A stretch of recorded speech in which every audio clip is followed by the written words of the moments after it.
Bueno, muy buenas tardes, compañeros y compañeras docentes de colegios técnicos profesionales. Don Sergio Abarca, representante del Ministerio de Agricultura y Ganadería y del INTA, ¿verdad? Directamente yo siempre lo presento como del INTA, pero son instituciones que trabajan muy articuladas, ¿verdad? Creo que en algún Bueno, el INTA momento es una podemos, parte, Mac. es una parte del MAC, sí. Em, Llegamos a la sesión 5. Hoy estaríamos finalizando con las sesiones virtuales y aprovechar para enviar un agradecimiento por el seguimiento que han estado dando a las sesiones virtuales, a don Sergio por supuesto, haber funcionado como facilitador. El día de hoy, bueno, tuvimos ahí un retraso de unos 30 minutitos. Don Sergio tenía una situación más que justificada, ¿verdad? Iba sobre carretera y tuvo un contratiempo. Entonces, vamos a estar trabajando de 1:30 a 3 de la tarde para no sacarlos, pues, por supuesto, a todos los demás de sus agendas. Solamente dos comerciales. Número uno es que, bueno, hoy estamos finalizando las sesiones virtuales y queda un trabajito final, em, un trabajito final que se tiene que entregar, y ese ejercicio, ponerle mucha atención a la sesión del día de hoy, donde don Sergio va a hacer un repaso, porque el ejercicio consiste en que ustedes hagan una manipulación ya con los conocimientos desde la hojita uno de la sesión 1 hasta la sesión 5 de la hojita de Excel y que traten de hacer un ejercicio en el centro educativo. Entonces ese es el ejercicio final. ¿Cómo nos retrasamos un poquito? Vamos a poner como fecha la próxima semana y si alguien requiere un poquito más de tiempo, no hay ningún problema, le damos un poquito más de tiempo para la entrega de las evidencias finales. Y por supuesto, como hoy es la última vez que nos vemos por lo menos de forma virtual, nuevamente manifestar nuestro agradecimiento por todas las personas que han estado colaborando en estas sesiones. Sin más preámbulo, don Sergio, también agradecerle por supuesto a usted y la sesión es suya a partir de ahora. Muchísimas gracias y buenas tardes a todos y a todas. Bueno, muchas gracias y disculpen la espera. Fue algo que les contaba a Miro, que fue que tuve un pinchazo y no llegaba a tiempo a mi casa, que era donde quería llegar para estar con ustedes hoy. Y bueno, pero ya se solucionó. Bueno, como decía Minor, hoy vamos a tener la última sesión conmigo, pero eso no quiere decir que si ustedes tienen un comentario, una pregunta, comuníquenla ya sea directamente a mí o a través de un Minor, o sea, no, como sea, pero no se queden con la duda o con el comentario. Puede ser de cualquier tipo de las cosas que hemos visto. Y con mucho gusto trataremos de resolverlo. Si uno no sabe, preguntará. Este, Hoy vamos a hacer como un conglomerado de cosas. Vamos a ver ya más en detalle, ahora sí, con el andamiaje que hemos venido construyendo en las sesiones pasadas, un poco de lo que vamos a hablar como más técnicamente y vamos a hablar ya de otro tipo de acciones como las que se están realizando en el país, como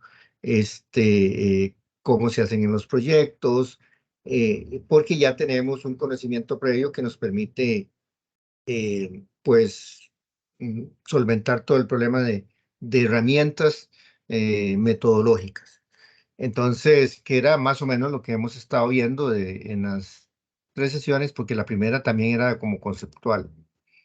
Entonces, hoy vamos a ver algo sobre cómo se conceptualiza la producción de eh, bajas emisiones en ganadería y un tema bueno, que lo tenemos que tocar.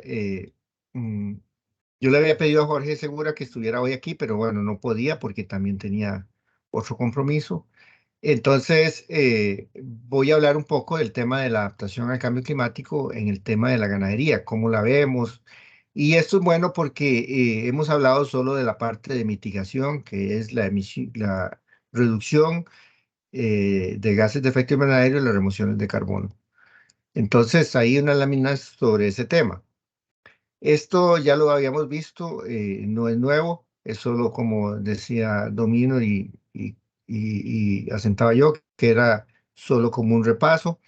Esta es la imagen que el mundo tiene de la ganadería tropical. Esto no es que no esté sucediendo en otros países, pero en Costa Rica no sucede. Puede estar sucediendo en Amazonía y no quiero decir que solo Brasil, porque son 5 países los que tienen Amazonía, ¿verdad? Colombia, Venezuela, Perú, Bolivia, Brasil y también estos otros como Surinam y Guyana. Este, todos esos, pues, no todos tienen las mismas tasas de deforestación y no todos tienen la misma problemática, pero sí todos tienen deforestación en alguna forma. Y el mundo nos ve a nosotros como parte del tema de la deforestación. El otro tema es, bueno, que este sistema de esta forma degrada los suelos, tiene bajos rendimientos y mantiene a las personas en la pobreza. Ya algo habíamos visto de esto. Es solo como un repaso. También esto lo habíamos visto, es solo porque esto es como muy básico en términos de que no lo podemos perder de vista en todo lo que hagamos, en cualquier tipo de agricultura o ganadería que hagamos, que el suelo de nosotros no es un buen retenedor de la fertilidad del suelo, que lo que nosotros tenemos que hacer es retener muchos nutrientes en la biomasa, en lo que está creciendo.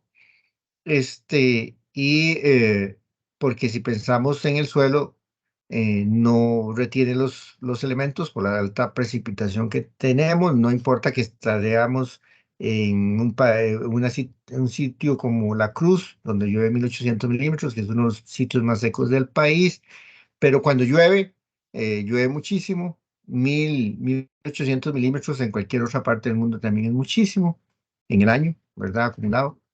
Y más cuando cae solo en 6 meses, en Guapi llueve 4.200, 4.600, pero llueve todo el año, ¿verdad? Entonces, pues esto es solo para recordar estas situaciones y bueno, que esta es la ganadería que queremos. Yo lo pongo mejor como un dibujo porque para mí es más fácil expresarlo que ponerme a decir que la ganadería que tenga pastos con raíces profusas, con altísima capacidad de ofrecer forraje a los animales, que hayan cercas vivas, que hayan árboles en potrero, que se dejen áreas eh, pues de bosque o de conservación dentro de la finca, que son las áreas menos productivas, donde los animales les cuesta pastorear o donde es necesario mantenerlas porque es una orilla de río, o un área de afloramiento de aguas.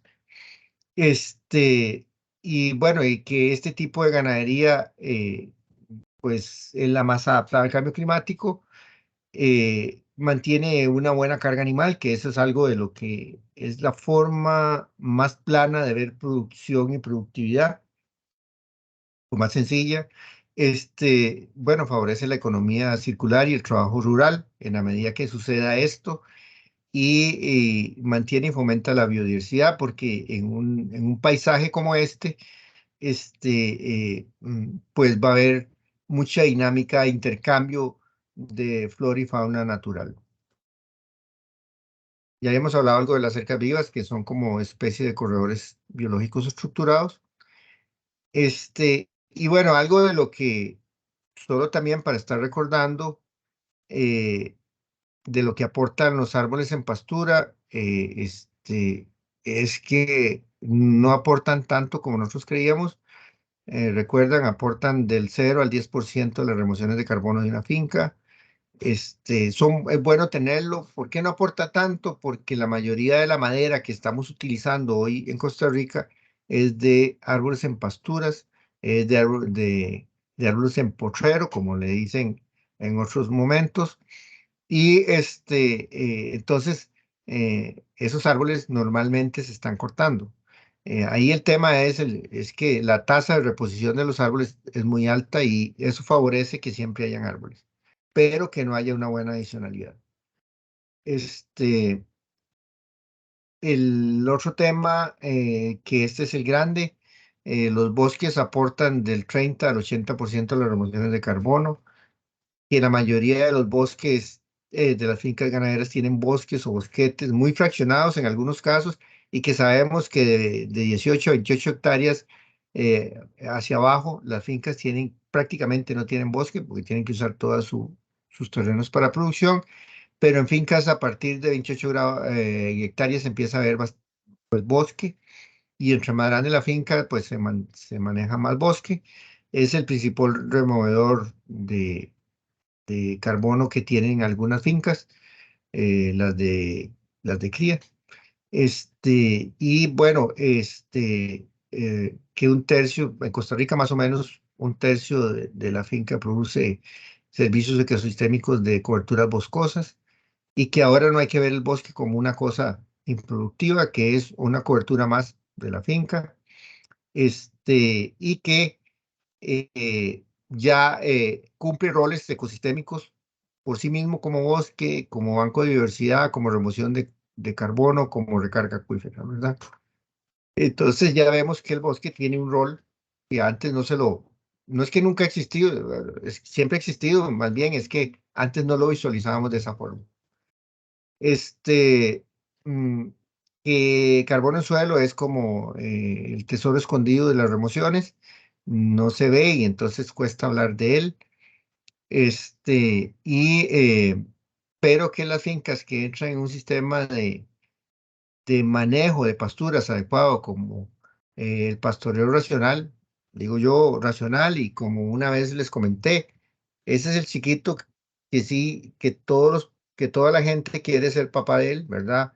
Bazán, Saibory, los regenerativos, ultra intensivos, o sea, ahí le ponen pues algo más para diferenciarse de la forma o manejo, pero que todas esas formas o manejos tienen, tienen algo de positivo, que aumentan la carga y empiezan a depositar carbono en el suelo, que lo único que se acuerdan que hay que tener es los dos postulados de las leyes de Wasan, que es tiempos adecuados de recuperación del pasto ya no a tiempo fijo. Puede ser que un periodo del año sea a 30 días y puede ser que a otro periodo del año sea este, a otro, este, a, a menos o a más. Y que sí, lo que es importante es no sobrepasarse de 3 días de pastoreo, ¿verdad? Que eso es como el elemento clave, no más de 3 días de pastoreo en un mismo sitio. Y que con eso empezamos a ver deposiciones de carbono, que las deposiciones de carbono, cuando empezamos con las fincas, no hay que desesperarse. Eh, Esto es en carne y cría. Vemos que en el primer año de pastoreo racional, pues tenemos una cantidad de carbono, incluso puede ser que baje en el siguiente año, pero no sé, en el tercero ya empieza a subir. Aparentemente es una situación lógica. Este, y bueno, así pasa en doble propósito también. Es como hasta el tercer año que empezamos a ver los frutos de esto en el tema de carbono en suelos, mientras que el leche, que siempre ha tenido un sistema más ordenado de pastoreo rotacional, no importa, tiempo fijo, 28 días, un día de ocupación, llueve o truene, pues ya desde el primer momento, pues empieza el segundo año, ya se tienen pues cantidades muy fuertes, incluso de carbono en suelo. Eso es como lo que estamos viendo. Esto también lo vimos cuando vimos un poco de carbono en suelos, de la metodología de cómo se muestra. Este, mm, Recordar que los terrenos de la finca, el ganadero los gestiona, administra, maneja, y que son todas las coberturas vegetales que cubren los suelos, si tiene cultivos también, si tiene cultivos anales también, y si tiene perennes también, bosque y pasturas, ¿verdad? Entonces, es un administrador de un recurso, que es el recurso suelo. Antes tampoco se veía como de esa forma, pero ahora con la crisis de fertilizantes, el reciclaje de nutrientes es muy importante. Y bueno, entonces comienza a ser sumamente importante hablar de la administración de las coberturas de suelos, porque es el suelo el que hace que crezcan las cosas. Aquí yo ya sí voy a cambiar un poco la temática y esto ustedes lo pueden usar si lo ocupan, no tienen ninguna derecho de autor ni nada.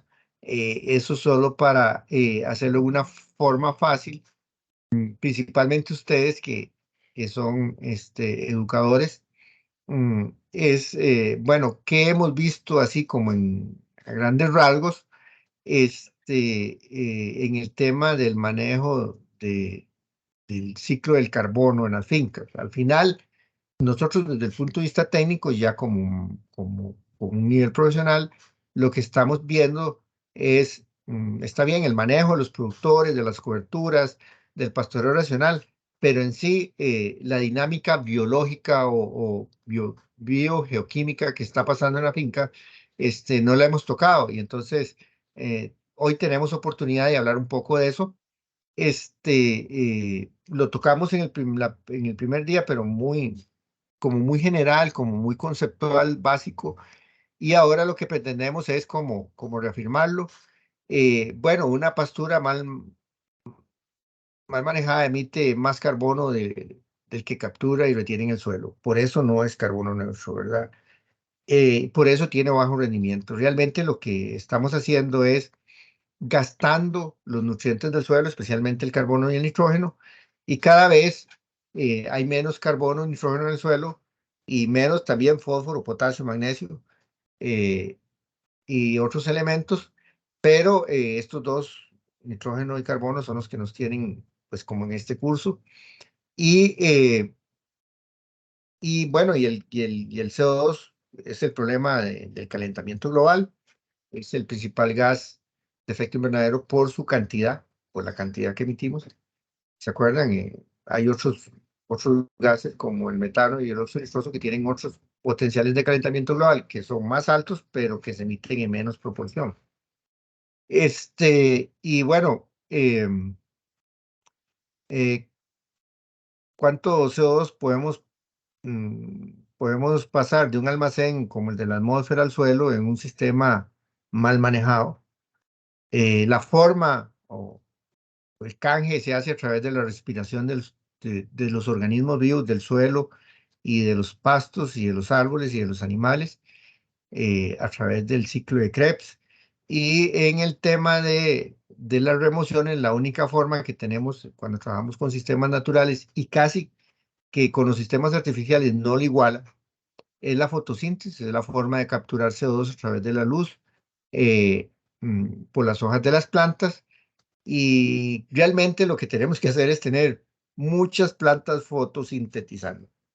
Y la respiración casi que va a ser constante, no la vamos a poder como, como rebajar mucho. Incluso si tenemos más plantas, posiblemente vamos a aumentar la respiración, pero lo que queremos es que la fotosíntesis sea más.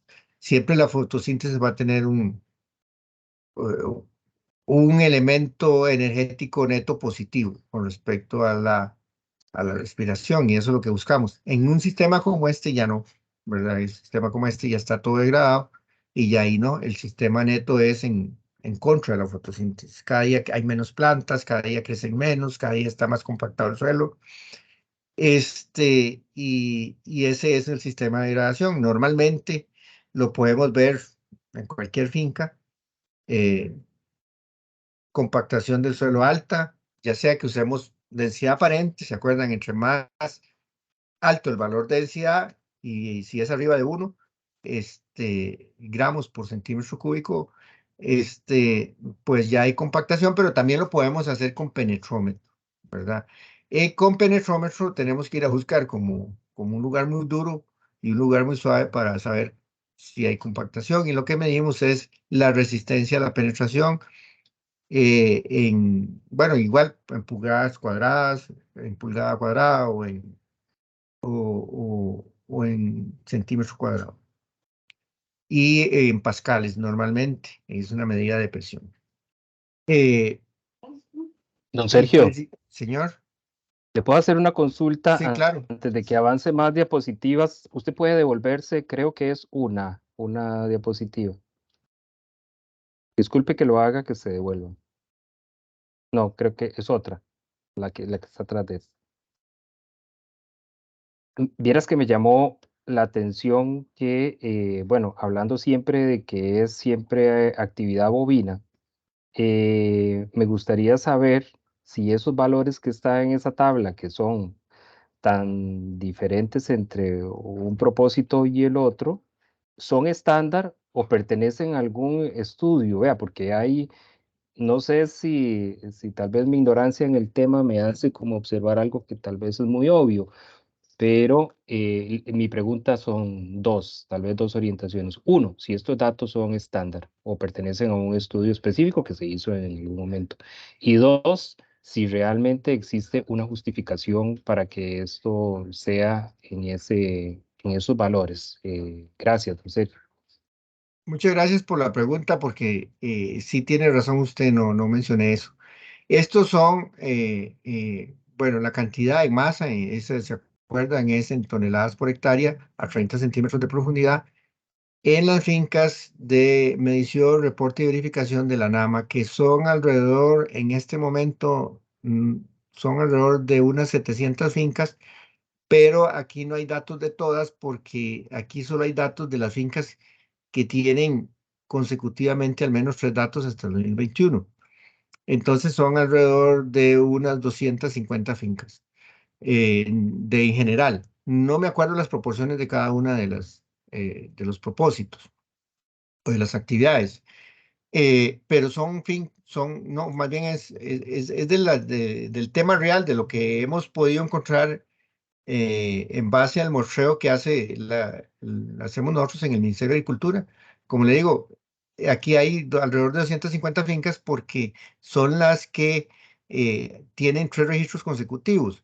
Hay fincas que tienen 2 años, hay fincas que tienen 3 años, hay fincas que ahora van a tener 5 años. Aquí yo tomé 3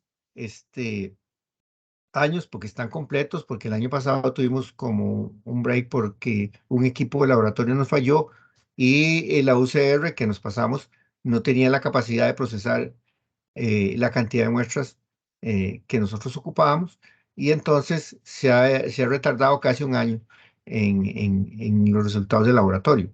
Pero creo que ahorita van a estar, entonces aquí ya vamos a tener casi que de seguro para 2 años consecutivos, 22 y 23, pero todavía no los tenemos.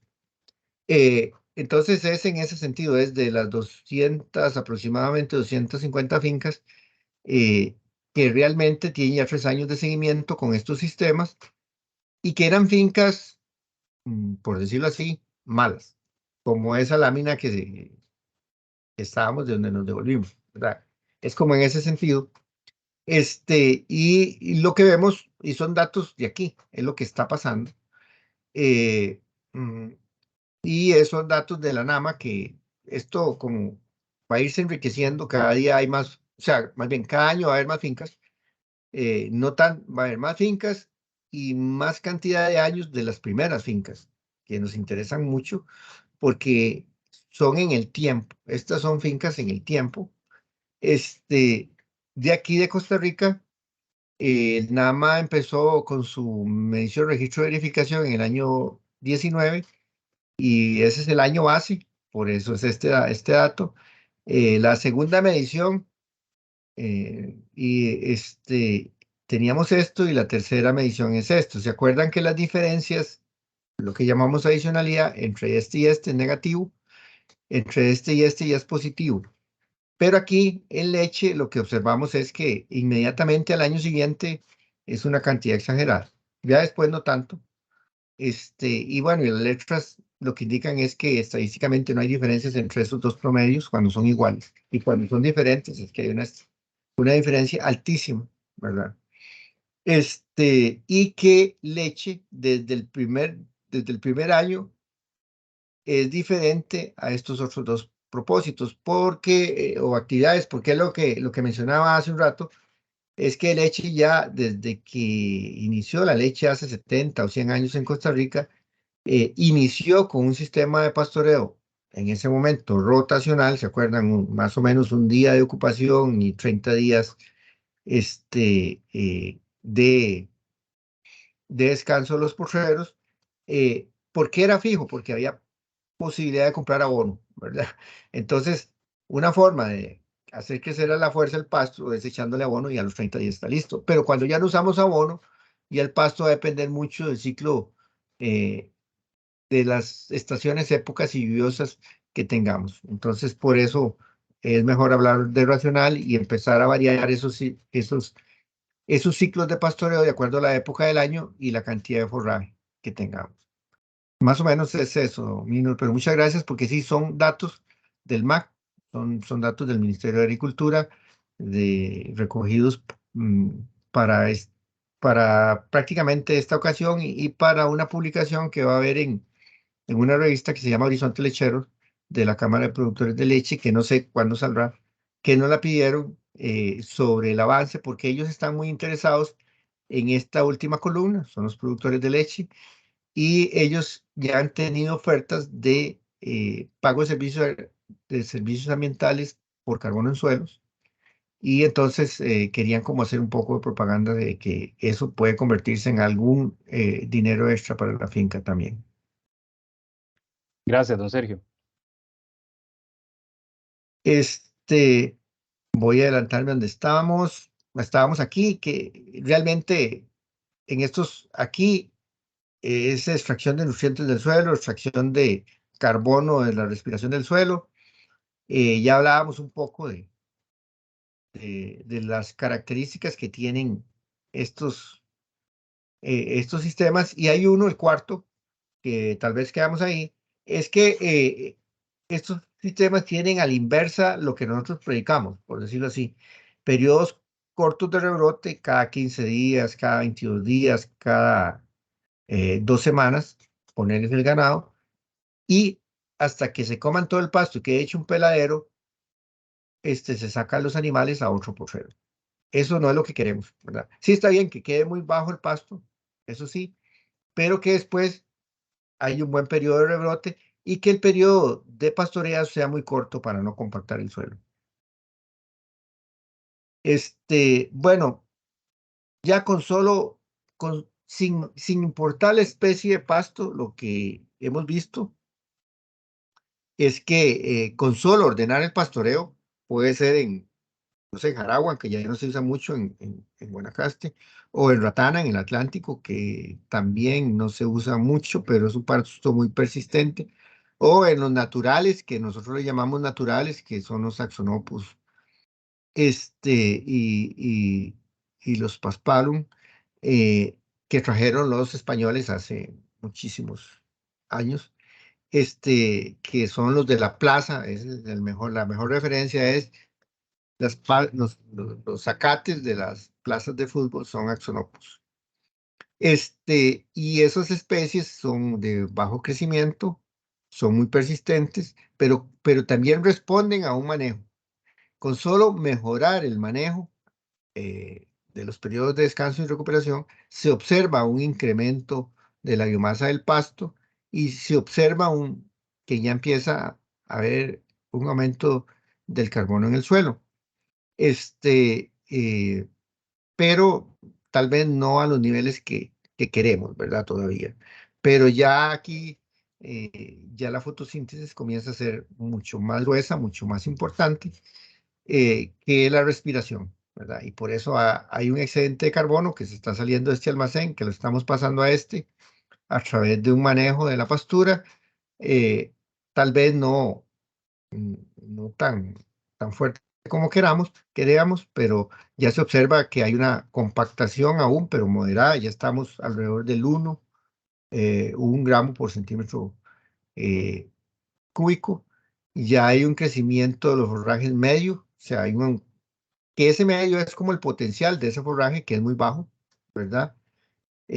Ya nos salimos de las cargas de menos de un animal por hectárea, ya entramos a las cargas entre 1 y 2 animales por hectárea de 400 kilos de peso vivo, ¿verdad? Ya le habíamos hablado un momento. Y bueno, ya tendremos un manejo que es periodos largos de rebrote, que es el inverso al anterior, y periodos cortos de pastoreo. Y cuando pasamos a especies mejoradas, ¿verdad? Eh, o ecotipos o sus clones, las braquiarias, bueno, que ahora se llaman urocloas, los guineas que ya ahora, mejor ni digo el género porque lo acaban de cambiar por tercera vez, que son los Mombasa, el Tanzania, el Masai, comercialmente hablando, este, eh, pues empezamos a ver eh, que este pasto con una raíz más profusa, que ya también le habíamos hablado, empieza a depositar más cantidad de carbono en el suelo, producto de las raíces, y de la deposición de las excretas de los animales y la luminescencia de las hojas y de los tallos, y empieza a haber ya un incremento muy fuerte en el depósito de carbono en el suelo, ¿verdad? Realmente lo que estamos haciendo es pasando este carbono de la atmósfera, donde calienta el planeta, al suelo, donde ayuda a fertilizar el suelo. Mientras, ¿se acuerdan? Mientras sigamos en esta condición de producción, ese carbono va a estar ahí. Si algún día aramos para sembrar otra cosa, pues va a cambiar. Y bueno, aquí ya hay una compactación baja. eh, Hay un crecimiento de los forrajes altos, principalmente porque ya cambiamos a una especie que tiene un potencial de crecimiento mayor.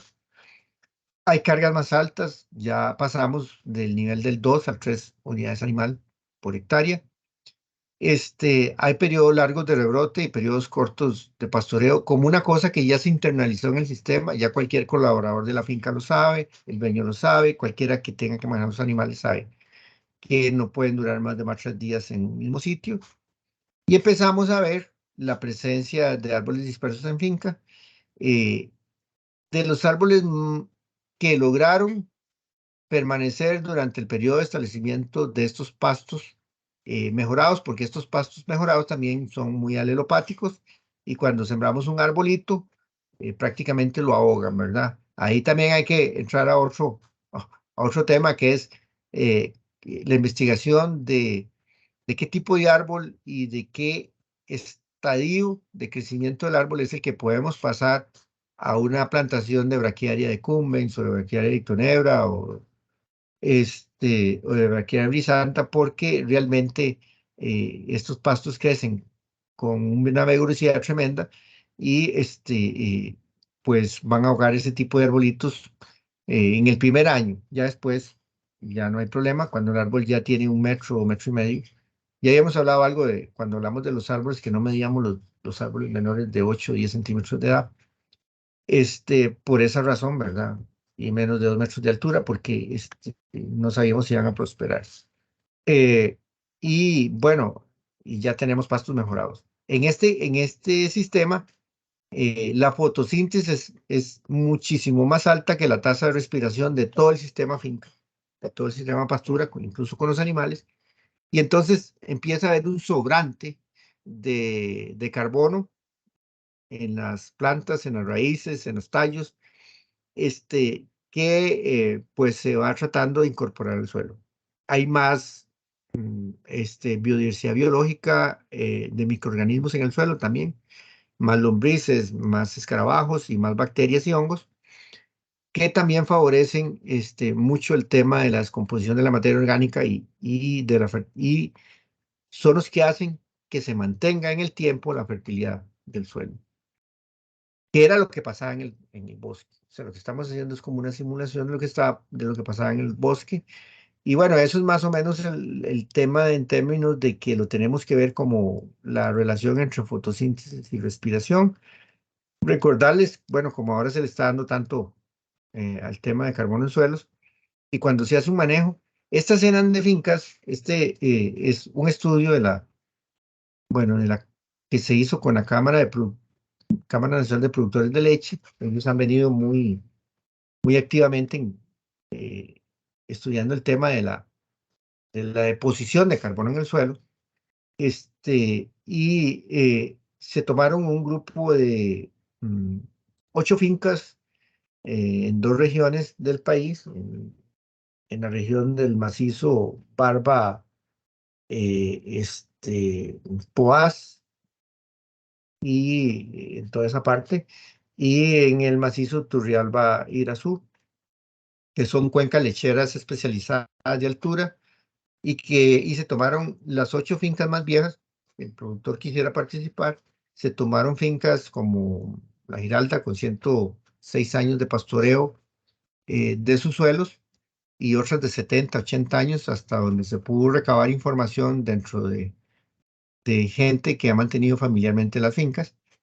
Y observamos que, yo no sé si lo habíamos visto, pero hemos observado que, pues, las cantidades de carbono entre la cobertura boscosa y el pasto son prácticamente iguales estadísticamente, ¿verdad? Y que solo van diferiendo conforme vamos disminuyendo o vamos profundizando en el perfil del suelo.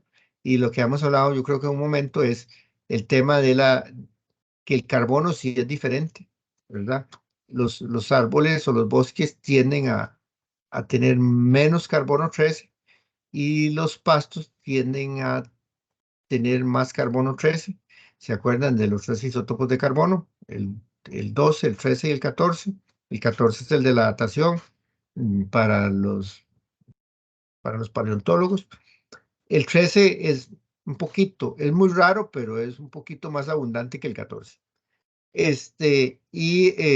Las plantas tipo C4, creo que también lo habíamos nombrado, son extremadamente buenas en capturar cualquier tipo de carbono, y entonces es muy fácil, a través de la datación de isótopos de carbono 13, saber si el carbono provenía de un bosque o de una pastura, pensando en que aquí en América no habían pasturas de tipo C4, pues antes de la conquista y la colonia.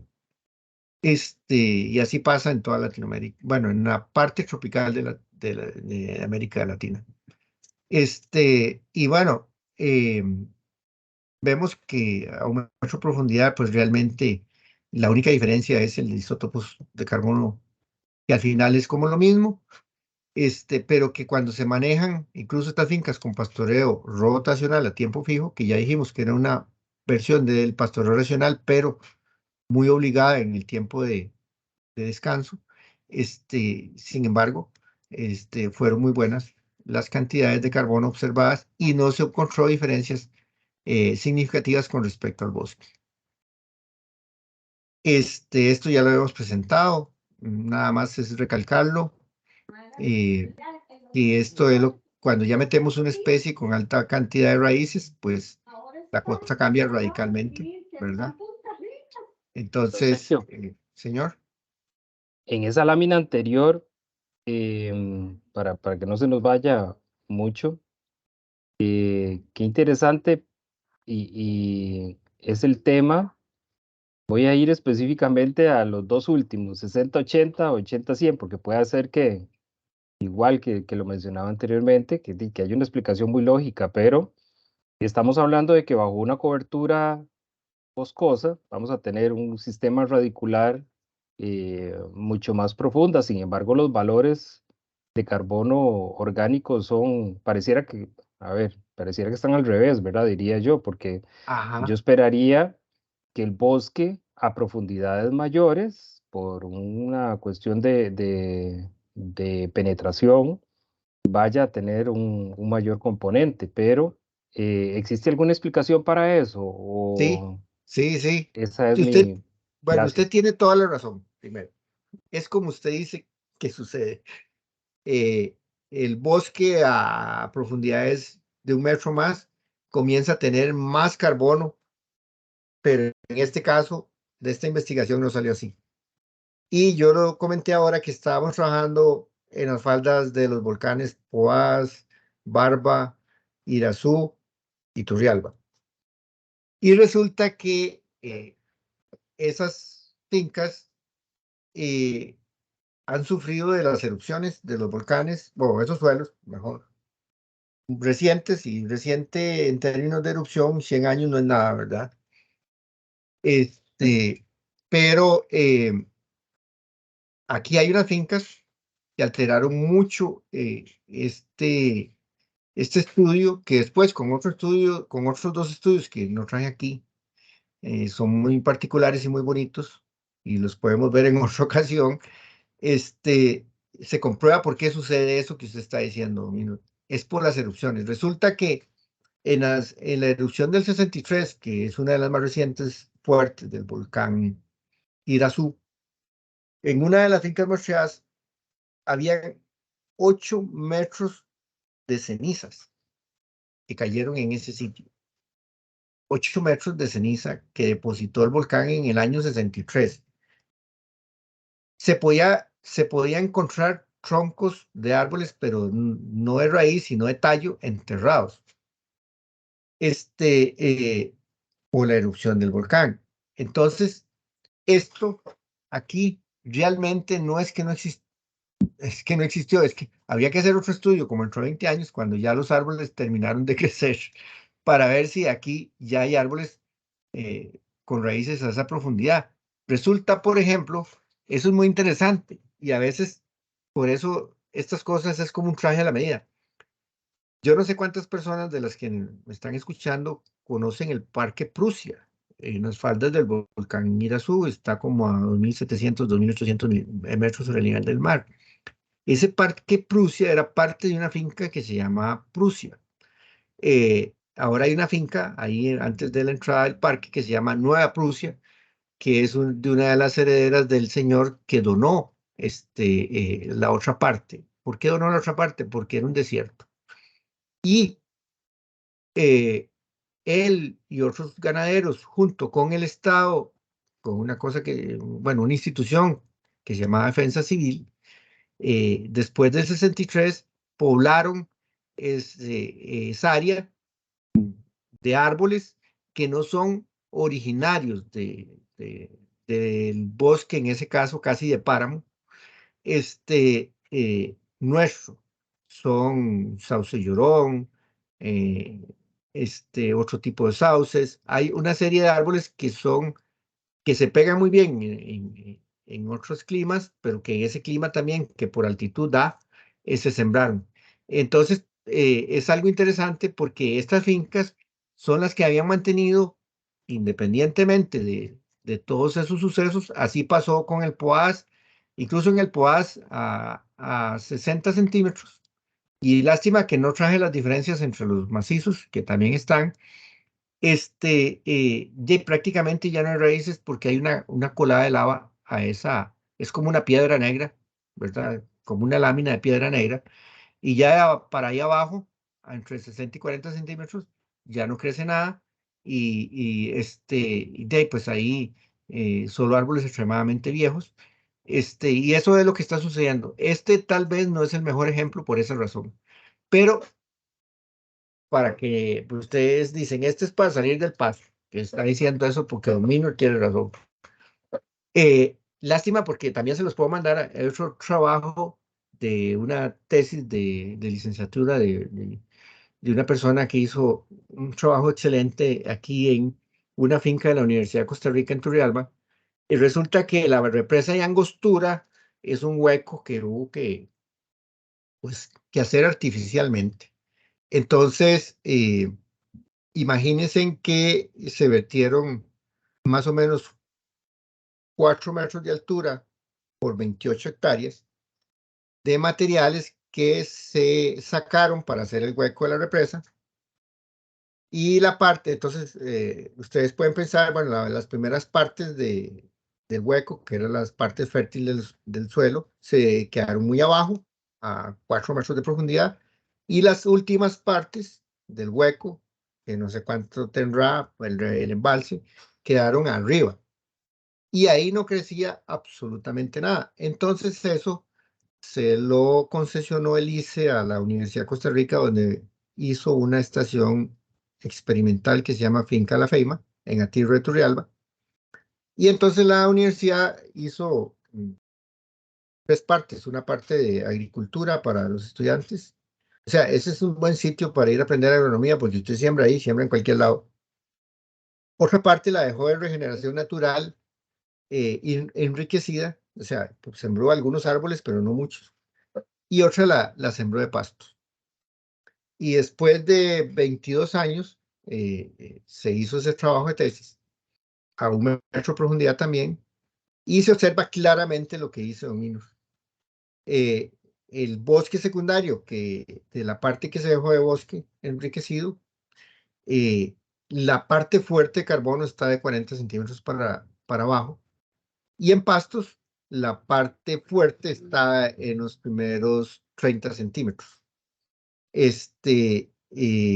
Entonces eso también está ese trabajo. Lástima que eh, pues no lo traje, pero sí hay evidencia que está sucediendo eso. No es una evidencia ya incluso de nosotros, es de la UCR. Y pues ¿qué les puedo decir? Sí, así sucede. También hay un primer estudio, diría yo, porque ese se hizo en el año 2016, lo hizo Corfoga, para ver también la profundidad. Y en ganadería de cría sí sucede exactamente en el 100% de las fincas, como dice un es muy parejo en las fincas que hacen buen manejo de pastos, pero todavía hay mucha raíz de árbol enterrada, allá a profundidades de 40, 60, 1 metro más, que iban a durar cientos de años después de talado el bosque y son reservorios de carbono bastante importantes. Entonces, sí, eso es algo que hay que recalcar. Por eso nosotros abogamos mucho por los sistemas silvopastoriles, porque así se vuelve a poner carbono en todo el perfil del suelo.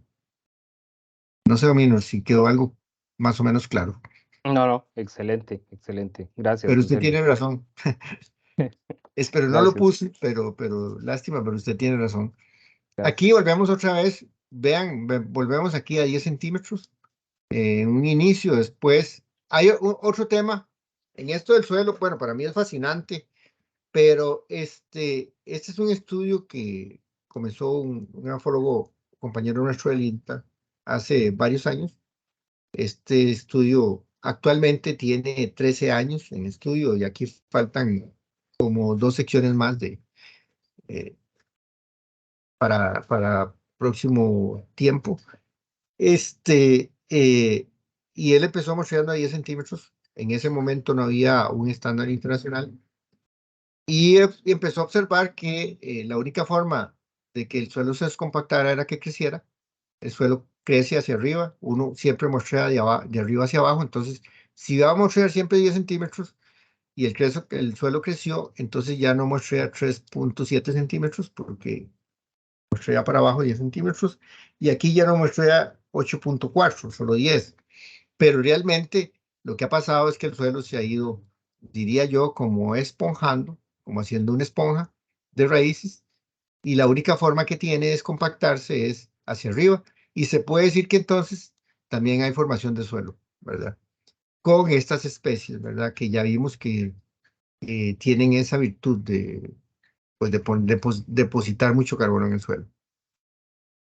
Eh, bueno, ahora vamos a dejar de eso de lado, como es como un repaso de muchas cosas. Y vamos a hablar un poco de los cuidados que tenemos que ver cuando hablamos de emisiones de gases de efecto invernadero y por qué se critica tanto a la ganadería y en el mundo. Bueno, primero, la ganadería que se critica mucho en el mundo es esta que ustedes ven en estas fotografías de aquí abajo, ¿verdad? Eh, es una ganadería en lo que llaman estabulación o feedlot, ¿verdad? Y que normalmente, y estos son, por eso yo pongo aquí ejemplos de ganadería ovina no sostenibles.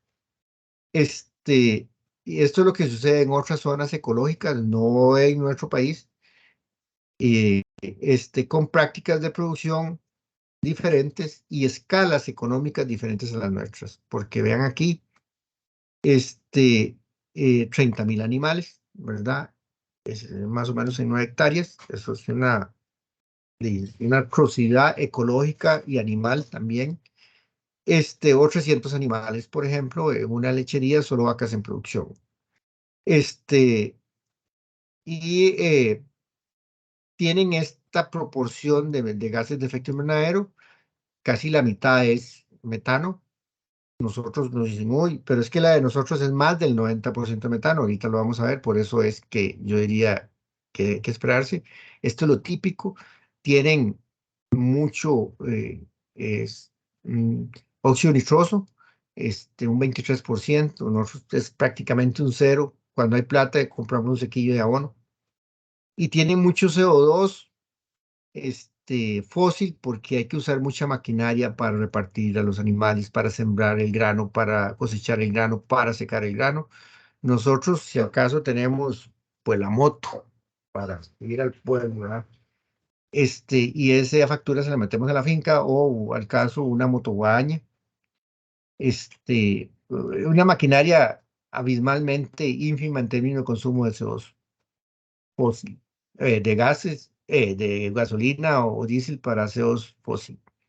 Entonces, en estas cantidades, si un 55% de metano son 660 toneladas de CO2 equivalente por año. ¿Se acuerdan que nosotros tenemos alrededor de 100, 150 toneladas de CO2 eh, por año de toda la finca? Aquí es solo del metano, ¿verdad?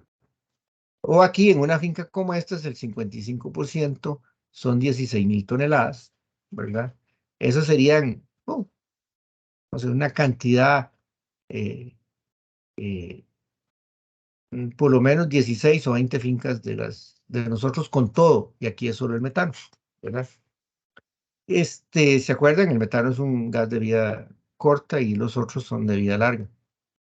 Y bueno, eso no es lo que tenemos nosotros.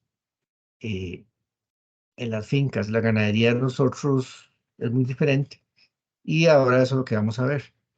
¿Cómo la tenemos nosotros? Bueno, este es el tema del metano. Es un gas de vida corta. Aquí, ¿por qué ahora hay tanta presión para reducir el metano en el mundo? Es porque el metano, aunque dure poco tiempo en la atmósfera, tiene un problema que calienta demasiado en la atmósfera. Pero si en ese terreno, por la finca de cualquier persona o el colegio, desde hace 50 años hay una cantidad de animales que emiten una cantidad de metano, ya ese metano, como dura solo de 10 a 12 años en la atmósfera, ya está recontra reciclado, ya fue y volvió a venir aquí, ¿verdad? Este, eh, Eso es lo que realmente pasa. Mientras que en el CO2, pues va una nube que dura 100, 200, 300 años. Aquí solo dura 10, calienta mucho, pero entonces el mundo desarrollado, y ahí yo lo veo como, perdonen la palabra que voy a usar, como una forma egoísta de ver el mundo, dice, no, yo ocupo que en el trópico no haya gente, que solo haya bosque y que no produzcan metano, porque de esa forma no se calienta el planeta y yo puedo seguir usando la energía fósil para calentarme, para vivir y para mi estilo de vida.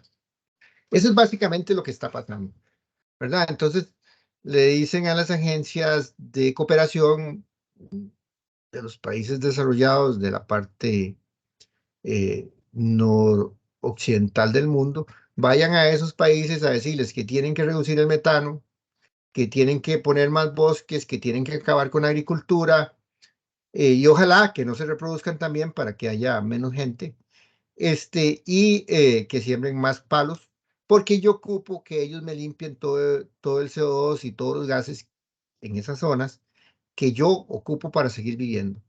Y ellos de qué van a vivir, eso no me interesa. Para eso está la comida artificial que yo también les voy a vender forever, ¿verdad? Entonces es más o menos como la contradicción en la que estamos entrando y por eso vemos que hay mucha presión sobre el metano en estos países. Y por eso vamos a seguir hablando en el mundo de metano. Yo lo veo como de esa forma. Eso es lo que va a seguir pasando. Entonces, esto es como para recalcar eso. En Costa Rica, entonces, ¿por qué les quería poner esa lámina primero? Porque si uno ve aquí en Costa Rica, dicen, "Ay, pero esto es solo metano". Es un 94 y un 98% de las emisiones de CO2 equivalente son metano. Eso es una barbaridad.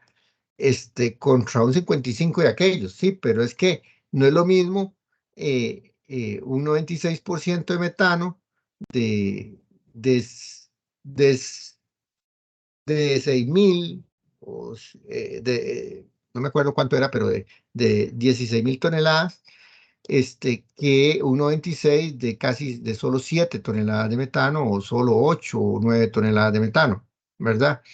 Estamos hablando de cantidades en masa abismalmente diferentes. Porcentualmente, pues sí, pero es que porcentualmente no importa.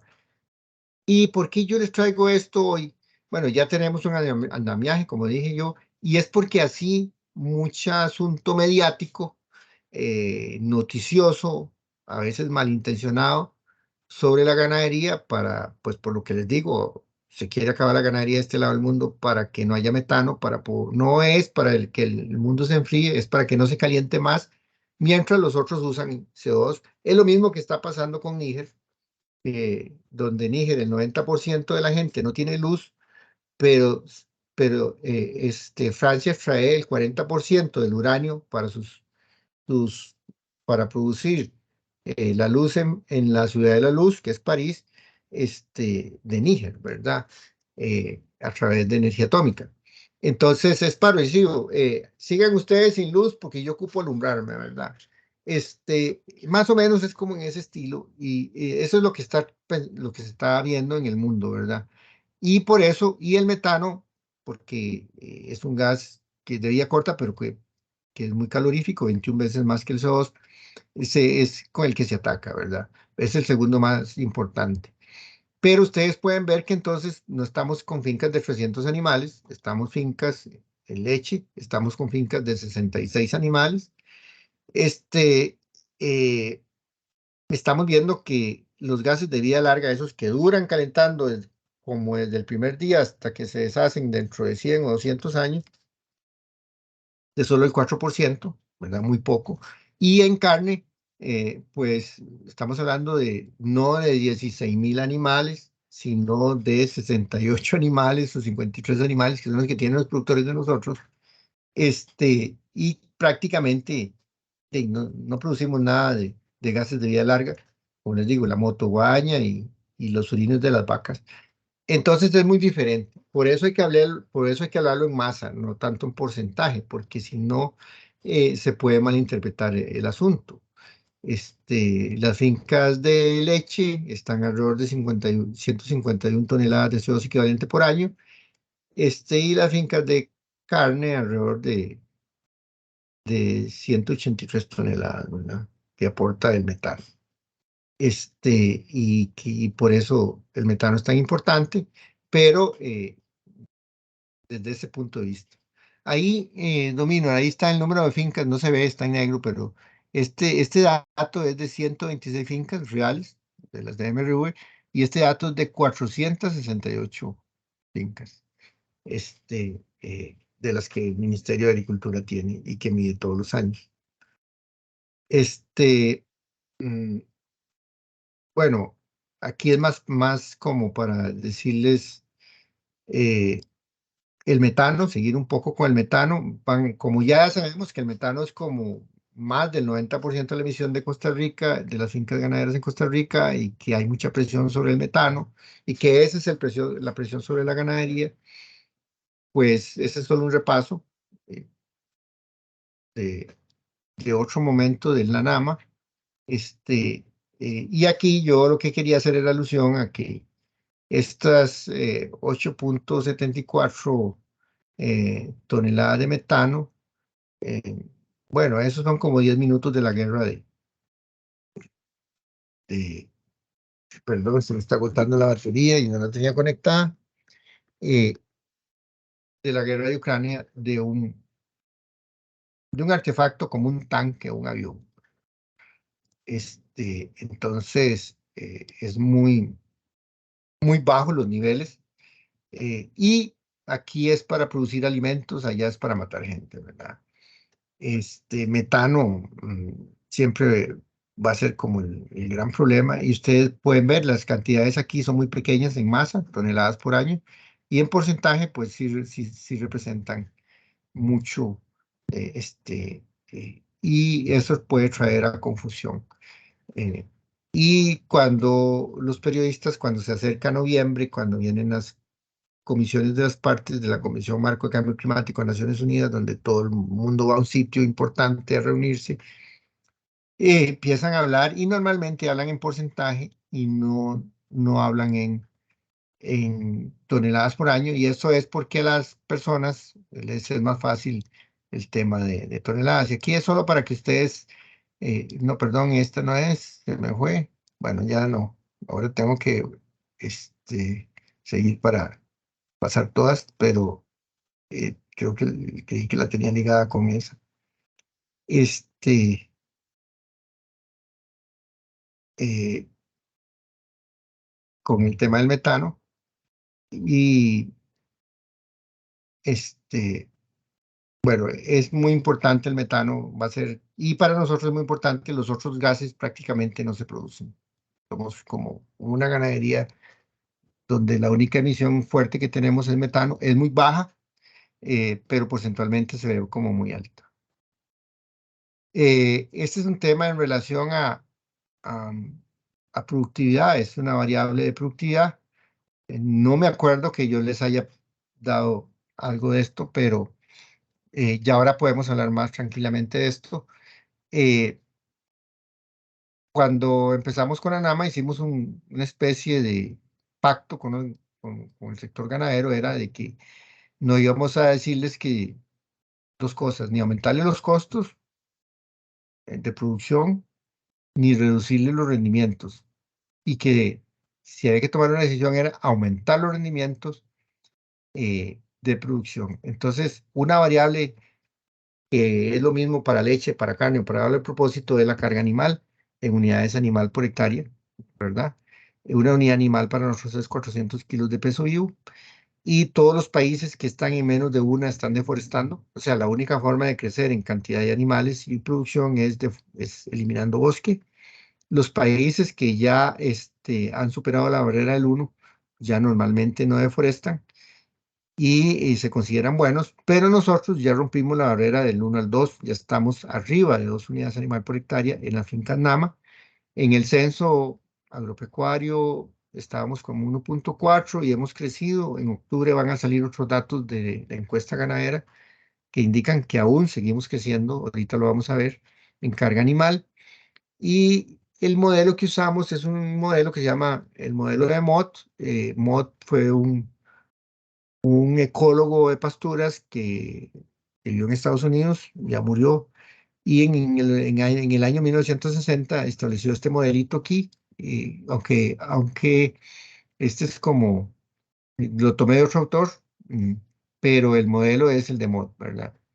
Y él dice que la ganancia diaria de peso por animal hay que correlacionarla siempre con la ganancia diaria por hectárea, ¿verdad?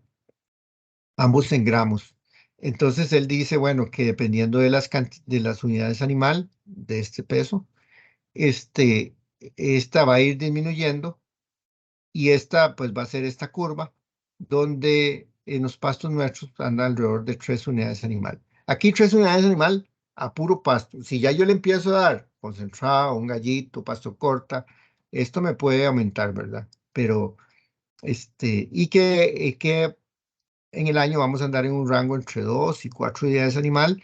O sea, compramos unos animales chiquitos, vendemos otros, entonces en un momento, cuando vendemos muy pesados, se nos baja la carga, cuando ya están todos muy grandes, se nos sube la carga. Eso es lo que sucede en las fincas. Y que la ganancia diaria de peso, ¿verdad? Va a fluctuar también, dependiendo de la carga. Lo que dice es que hay que buscar un equilibrio, ¿verdad? Eh, el equilibrio de nosotros, ganancias de peso, nosotros no tenemos a puro pasto, casi nunca, muy pocas veces. Llegamos a 1 kilo por día, por animal por día de ganancia, muy pocas veces. Eh, Nosotros andamos como en 400 gramos por animal por día, fácil, y cuando mejoramos, llegamos de 600 a 750 gramos eh, día fácilmente, ¿verdad? Uno es muy difícil, y ya si suplementamos, pues sí, ¿verdad? La ganancia se incrementa igual que la carga, pero el modelo se distorsiona. Esto es a puro pasto. Y entonces nosotros queremos situarnos como aquí, ¿verdad? Nos falta un poquito para llegar a las 3 unidades animal por hectárea en promedio de la finca Nama. Creemos que en el tiempo lo vamos a lograr. Esto implica muchas cosas. Esto implica más animales, más emisión de metano. Implica que la compactación no se incremente con este manejo, ¿verdad? Es un reto, pero aquí sí ya estamos hablando de lo que pensamos. Vamos muy bien, hemos avanzado mucho en el tema de carga animal. Los productores es donde se sienten más confortables y es donde ven qué pasa. Hace unos días, unos consultores de un organismo internacional le ofrecieron a Costa Rica un poco de dinero a cambio de reducir metano en las fincas.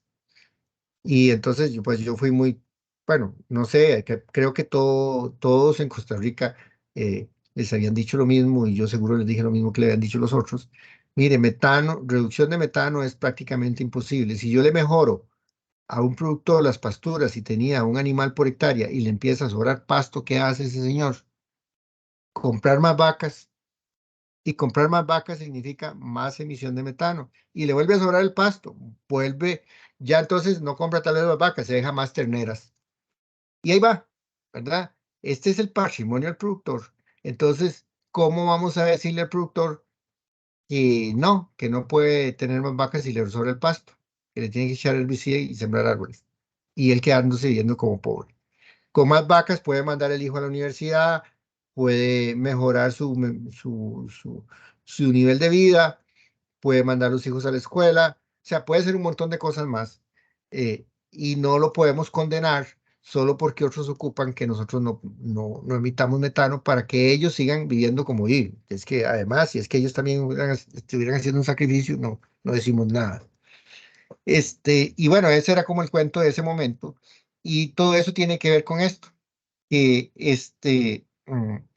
de los productores han venido aumentando la carga. Nosotros estamos muy contentos por eso y muy orgullosos. Y el metano, pues no se ha ido, no se ha bajado. No se ha Don, bajado. Ese es como el nos, elemento. Sí, señor. pero qué interesante, digamos, qué interesante ese punto. Y voy a hacer un comentario muy rápido porque creo que quedó demostrado en una de las sesiones que mientras nosotros lo sigamos midiendo por cantidad de animales y por cantidad de metano, siempre vamos a seguir perdiendo. Pero si hacemos una equiparación por kilo, como lo hizo usted en una de las diapositivas y que también fue un ejercicio que pusimos en una de las guías, digamos, si yo lo divido entre kilos, digamos, hablando de kilos de leche o kilos Kilo de de carne. carne, yo creo que es una forma mucho más equitativa de podernos medir en un tema de eficiencia y no en un tema de suma, ¿verdad? Porque si lo seguimos midiendo, esa agujita, en lugar, conforme van aumentando los animales, siempre vamos a quedar en rojo, porque sí, por supuesto, una finca que produce más, mete más vacas, produce más, por supuesto, y una vaca más es más metano, pero si lo divido al final por producción, creo que salgo dando unos números que son más equitativos. Me parece a mí, yo no sé, don Sergio, si andamos Sí, como sí, por sí, ahí. no, no, bueno, eso era lo que seguía. Esta forma de medirlo así, como lo quiere medir, no es así, es, es por densidad, bueno, por eficiencia o por densidad de energía. Es kilos de algo, kilos de leche, kilos de carne, kilos de peso ternero destetado, kilos de peso vivo vendidos, como quiera. Póngale en el numerador eh, la forma en cómo usted vende su producción, pero en el debajo, en la edición, este, en el denominador, póngale los gramos los kilos que usted está emitiendo, ¿verdad? Y si usted va bajando en esa relación, va bien. Eso es lo que nosotros decimos, va bien.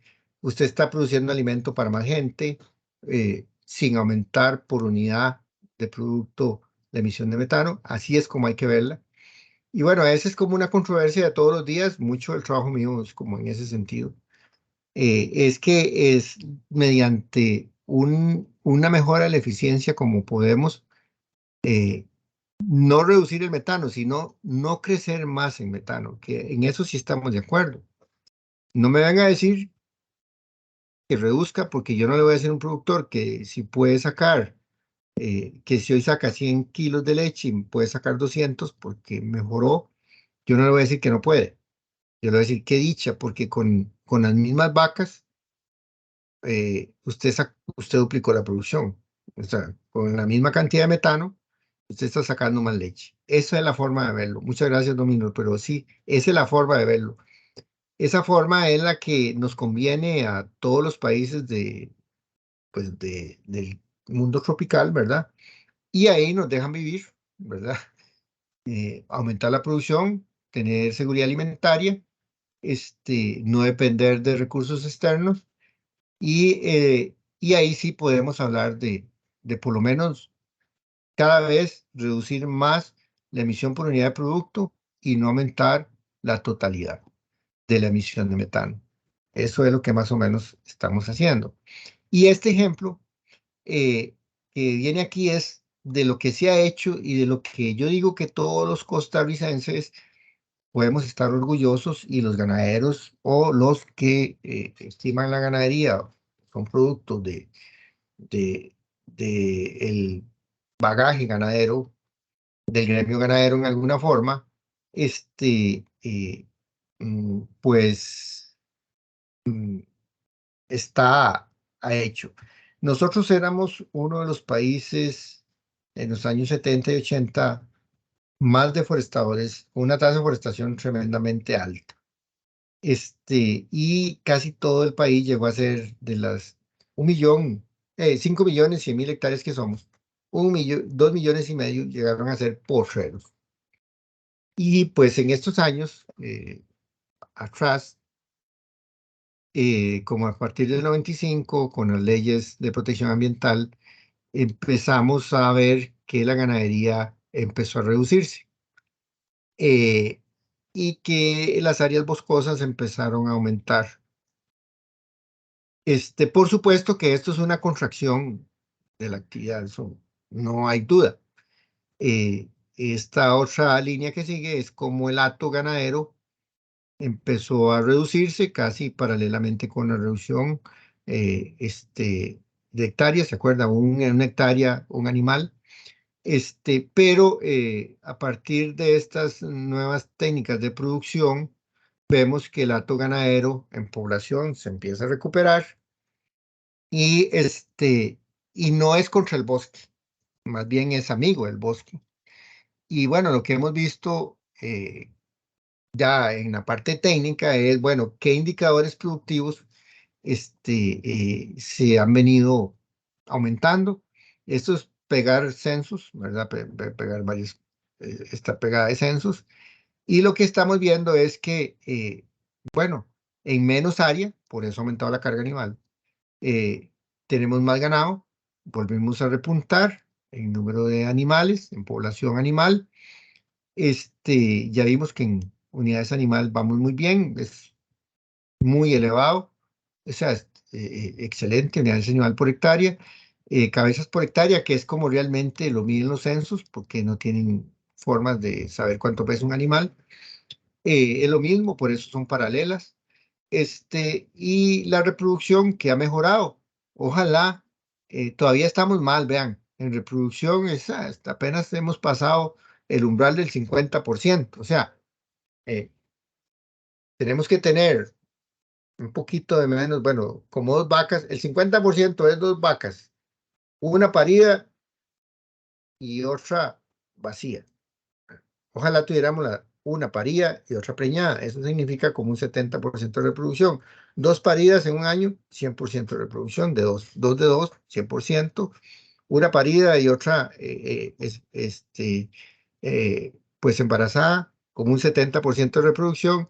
Una parida y una vacía, se asignada en el útero, 50% de reproducción.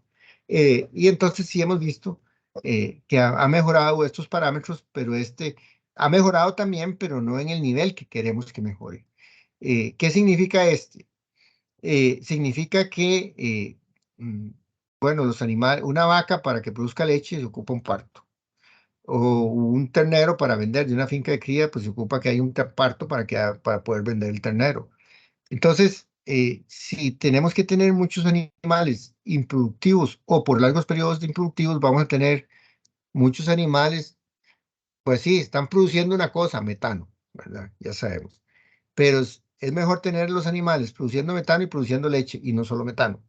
Entonces, tenemos que mejorar este índice y eso nos permitiría también otra vez mejorar la eficiencia, ¿verdad? Esa relación unidad de producto dividido entre cantidad de metano.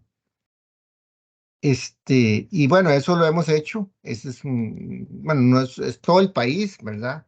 Los ambientalistas, los productores, los del MINAE, los del MEB, los del MAC, todos hemos colaborado, todos hemos sembrado un árbol, todos en algún momento hemos dicho que eso hay que dejarlo, recuperarlo, y esto es lo que ha pasado realmente.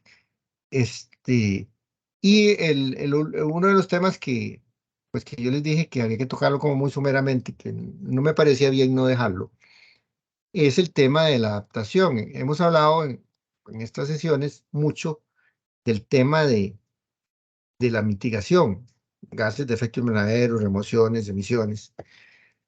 Y eso pues es importante porque estamos en el cambio climático, pero así todos hoy dijéramos, no vamos a volver a usar un carro en esta vida por el resto de vida que nos queda, cosa que va a ser imposible, el calentamiento duraría unos 40 o 50 años más, ¿verdad? Todo el mundo, al que nos pusiéramos de acuerdo, cosa imposible. Eh, y a partir de esos años empezaría a enfriar. Eh, entonces, entonces no quiere decir eh, que la eliminación total y tácita, como que explotara una bomba atómica, eh, va a hacer que esto se pare mañana o hoy en la noche. Esto va a seguir, el calentamiento, el incremento de temperatura. Lo que queremos es que pues, nos deje vivir. Pero entonces no hay más, nos vamos a tener que adaptar al cambio climático, ¿verdad? Entonces entramos en el tema de la resiliencia y uno puede buscar en internet o en la página de la IPCC la definición de adaptación, que son los ajustes de los sistemas de vida, cualquier tipo de vida, a las variaciones del clima. Y principalmente no el clima como un todo. Entonces hay que descomponerlo en variables climáticas. Las variables climáticas, ¿se acuerdan? Es la precipitación, la temperatura, la humedad relativa, la radiación solar, la velocidad del viento, y no me acuerdo, hay una más. Bueno, entonces usted tiene que decir, sí, mira, en mi comunidad, además de la temperatura que está aumentando en todo el mundo, también está variando la velocidad del viento, la precipitación, em, la radiación solar, y eso está afectando a los ecosistemas o agrosistemas que hay ahí, a los sistemas de vida que hay ahí. Este es un caso también de Turrialba. Turrialba tiene una ventaja que tiene el CATI con una estación meteorológica de más de 80 años de datos, muy, muy, muy buena. Claro, inicialmente era digamos, con un tarro para medir pluviografía, ¿verdad? Hoy es con todo computarizado, pero eso permite que al final haya un histórico, que tal vez los datos de más años atrás tienen más dispersión, más bateo, pues sí, que los de ahora. Pero al final, en Turrialba se presentó un... bueno, y entonces para terminar, la definición de cambio, ¿a qué nos estamos adaptando? Hay que saber a qué nos estamos adaptando. Bueno, todos temperatura, eso sí, pero además otros. Y por ejemplo, aquí en el caso de Turrialba, es más frecuente las inundaciones. Incluso un día de estos va a haber un simulacro de inundación porque es lo que es frecuente en relación a las sequías, ¿verdad? Que es lo menos frecuente. Y estas son las cantidades de precipitación, es más o menos lo que yo veo ahora aquí, es como esto. Y vean que las curvas, si cada 10 años más o menos, cómo se han venido moviendo hasta el 2012, cómo han venido cambiando las campanas de Gauss, aquellas curvas que valen uno en la estadística. Eso quiere decir que ha venido variando el clima. Hoy estamos como muy parecido a esto. Ahí perdonen el color para algunos, ¿verdad?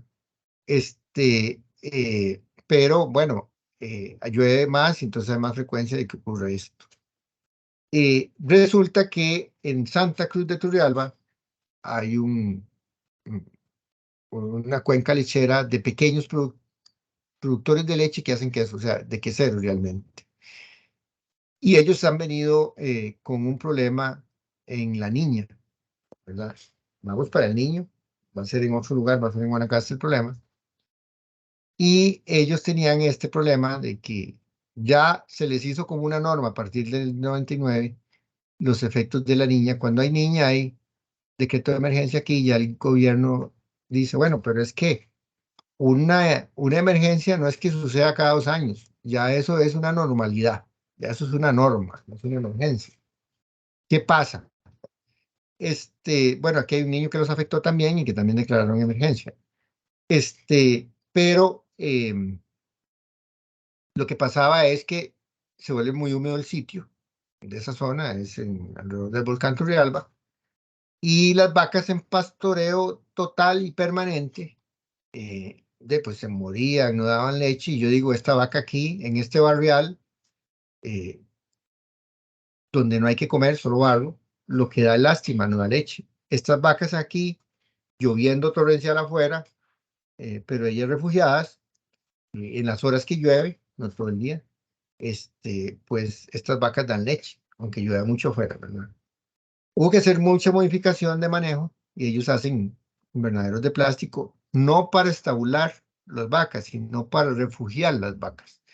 Hay, pero ya hay modificaciones. Antes había que levantarse a las 2 de la madrugada para ir a traer las vacas del porcero. Ahora mejor se van a traer a las 5 de la tarde, cuando ya baja el sol, porque esto se calienta, se les da algo de pasto y al otro día me levanto a las 5 de la mañana a ordeñar las vacas porque ya están listas ahí en el galerón, ¿verdad? Y ya comieron toda la noche y van a dar más leche y no se estresaron por el clima. Entonces, estos son sistemas de adaptación y yo lo quería ver es, porque uno puede buscar la definición de adaptación, pero va a quedar igual. Este es un ejemplo que se dio ya hace varios años. La Comisión Nacional de Emergencia lo ha puesto como ejemplo, este, de qué es adaptación al cambio climático en la ganadería, ¿verdad? Es que vamos a tener que ajustarnos. La gente antes no tenía estos galerones, hubo que traer gente que diseñara galerones de plástico y ahora es toda una industria también, ahí de gente que se volvió experta haciendo esto. Eh, para ventilados, no se puede meter la vaca a las 12 del día aquí porque la saca chicharrón. Solo puede ser en una zona arriba de 2.000 metros de altura porque pues en una zona bajura pues la vaca pues se cocina, pero en de ello le sirve, ¿verdad? Y bueno, han tenido un suceso muy grande y ya esperamos que este otro fenómeno del niño que viene, ya les pegó uno, no les pegue tan duro porque pueden meter las vacas en la noche, es el caso en ese caso, a comer pasto de corta, que es lo que están incentivando más, ya no es tanto pastoreo, tienen que dejar un área de pasto corta para ir a cortar y traerles,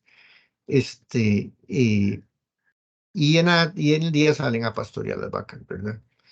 Se les dejaron de madrugar, ahora hacen el queso a cualquier hora del día, ya no es a las horas después de ordeño, y se les ha acomodado la vida también a ellos.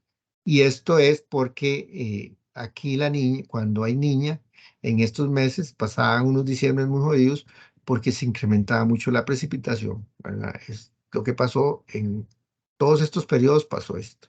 Cuando el normal de lluvia es este.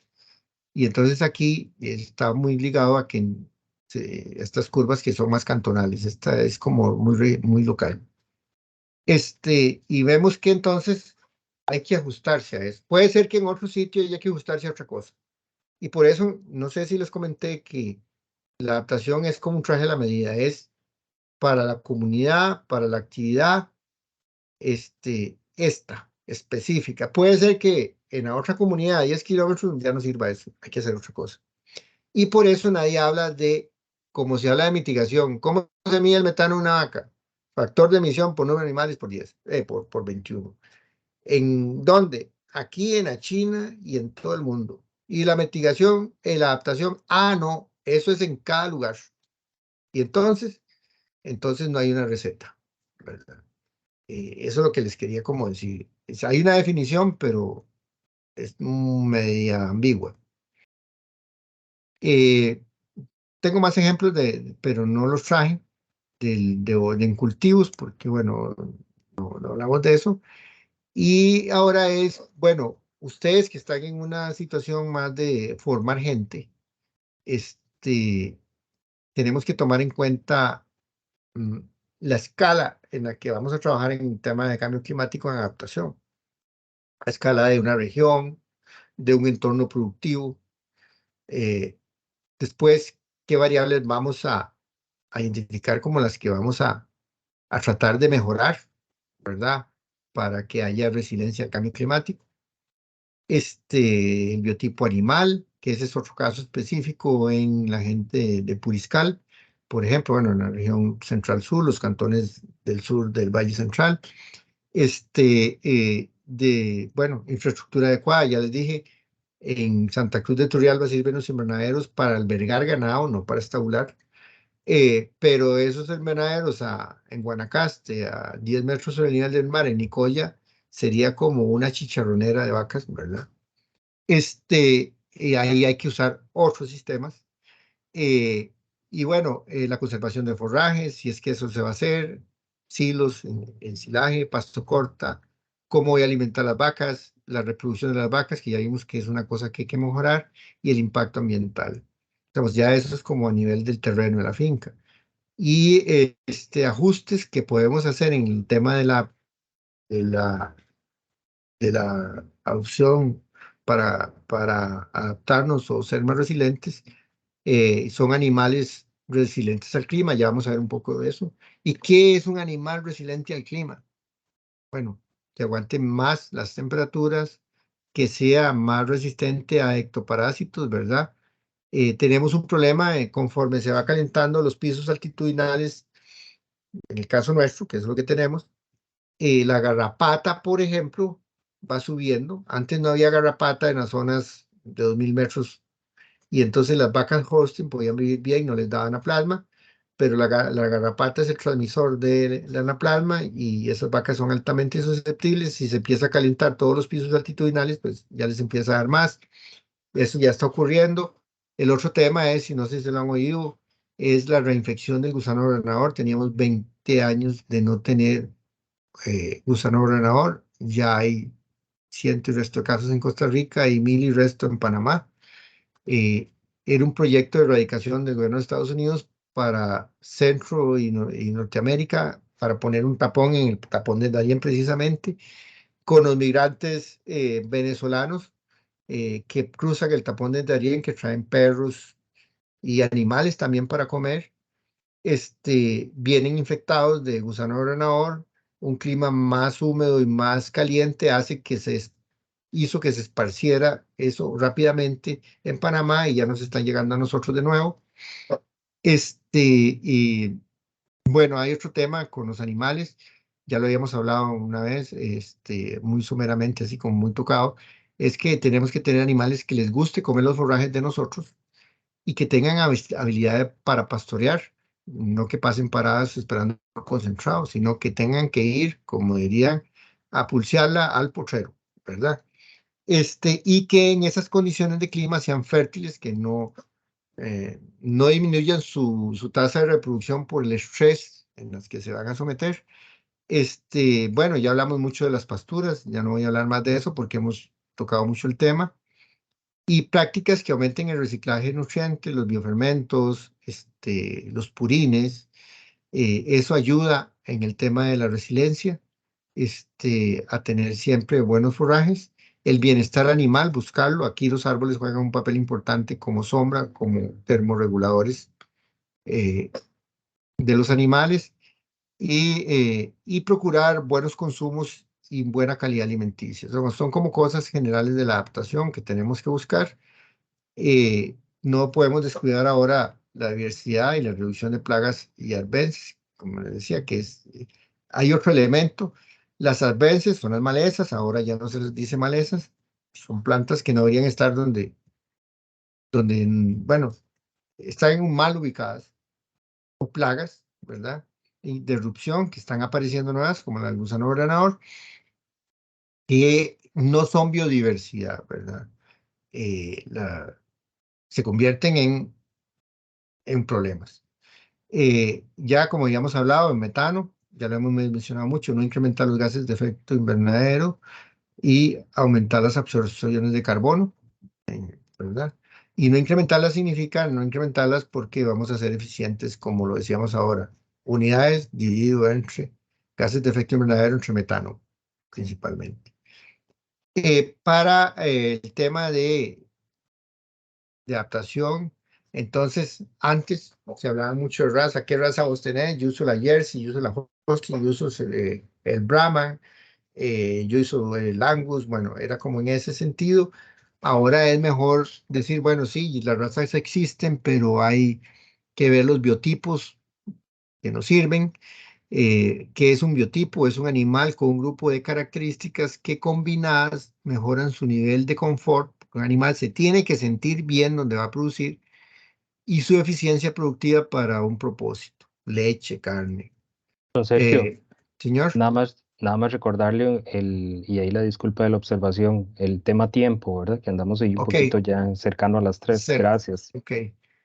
Y bueno, es como en ese sentido, eh, voy a apurar un poco, aquí solo los ejemplos, son Holstein, las terneras, pero una es Holstein neozelandesa que pastorea mejor, allá tienen que irse a la jurar potrero, tipo americano, donde le damos el concentrado a una canoa, ¿verdad? ¿Cuál de estas dos se va a desempeñar mejor en una ladera de las nuestras, ¿verdad? ¿Cuál le cuesta más caminar? Si teníamos un color, ya no importa. Lo que ocupamos es que el nuevo animal sea adaptado, o sea, que resista más. Este color se llena mucho de garrapatas y tórsalos. Este color rechaza más a las garrapatas y los tórsalos. No tenemos que cambiar todo el hato. Este es un ternero hijo de esta vaca. Con solo ponerle un toro Brahman, se mejoró el color porque seguro ella tenía algo también de Brahman. Eh, el índice de temperatura-humedad, yo lo tengo más adelante, no voy a hacer mucho énfasis en eso, es el que sigue. Esta es una tabla muy sencilla, con solo saber la temperatura ambiente promedio del año y la humedad relativa, podemos ver si los animales se estresan, si no se estresan. Esto aplica muy bien para os taurus, para las razas europeas. Y bueno, aquí el tema es que las razas europeas se empiezan a estresar muy rápidamente. Ustedes es nada más de ver a qué temperatura están y a qué humedad relativa están y pues ver en qué color caen, ¿verdad? Hay una fórmula, por supuesto, para hacer esto, pero de la forma más sencilla, el que lo ideó, que fue este señor, nosotros solo hemos hecho la tablita más atractiva, pues lo hizo con ese fin de no estar haciendo ecuaciones. Este, y bueno, estos son los factores de estrés del animal. Y bueno, esto es de un proyecto en Puriscal que, bueno, a gente de ustedes en el MEP también nos ayudó. Es cómo se aplica eso, ¿verdad? Las temperaturas, podemos sacar incluso cuáles son los índices de temperatura, humedad máximos y mínimos en un sitio cuando conocemos por lo menos los meses.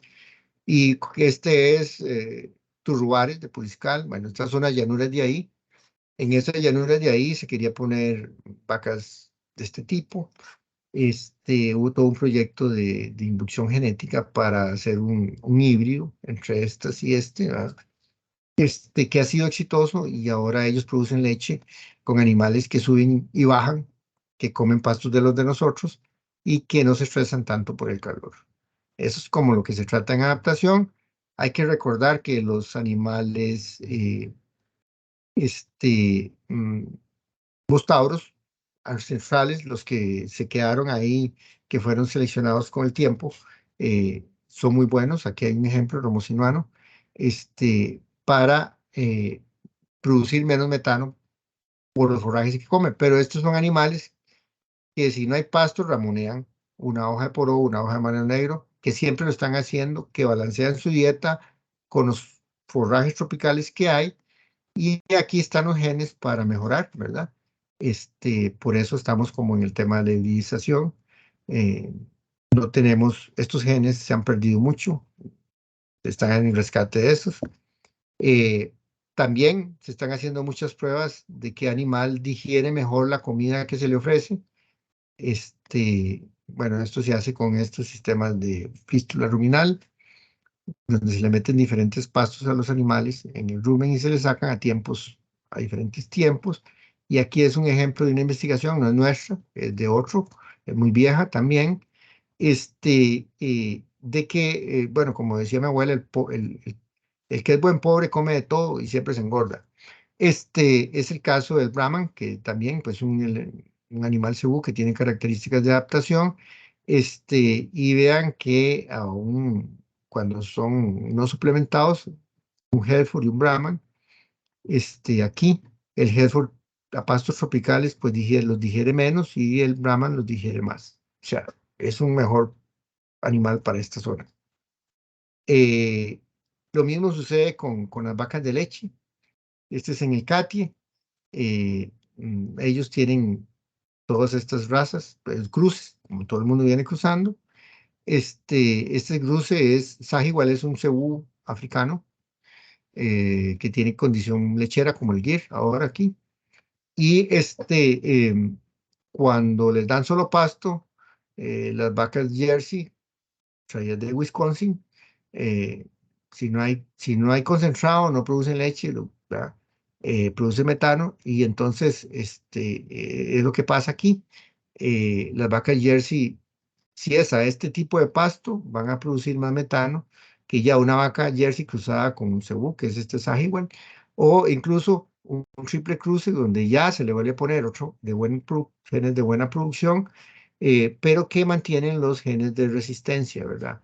Y eso también es lo que estamos viendo en adaptación, ¿verdad? Eso es como lo que está pasando. Este, em, es igual en Cebú. En Cebú lo que voy a ponerlo todo porque si no dura mucho. En Cebú es igual, todos los Brahman, Gir, Nelor, todos los índicos producen en relación a lo que se ha estimado aquí en Costa Rica en peso real, con esta tasa de crecimiento, ellos a una edad X ya empiezan a tener un rumen que pueden digerir cualquier pasto y se diferencian de lo que dice la IPCC, de las fórmulas de IPCC, o sea, son más eficientes y por eso vemos toros maduros, muy gordos, comiendo solo pasto, ¿verdad? Sí es a un tiempo de la edad, ¿verdad? Del animal. En los primeros meses, incluso, vean, hay que alimentarlos muy bien, pero ya después son animales que se adaptan muy bien a los pastos de nosotros, son mejor adaptados también. Esta es la última lámina. Eh, las fincas de nosotros ahora no solo producen carne, leche, eh, remueven las emisiones y hasta producen superávit para otros de carbono como los del suelo, sino que además se están constituyendo en bancos de germoplasma, de biodiversidad. O sea, hemos visto ya que se asocian en tipos de fincas a grupos de biodiversidad. Por ejemplo, Los árboles para leña y madera que hay en Potrero se asocian con aves, ¿verdad? Sirven mucho de perchero. Los nativos dispersos en Potrero se asocian con venados y felinos. Esos generan alimento para otros que estos, pues, los felinos se van a comer. Y en cercas vivas con monos y murciélagos y aves, y para forraje, como el botón de oro, con insectos polinizadores. Entonces, vemos también que esa es otra cosa muy nueva en biodiversidad, que ya empiezan a haber asociaciones de qué forma de producir, qué fomento yo en biodiversidad en el tema animal. Esto era lo que tenía yo para hoy.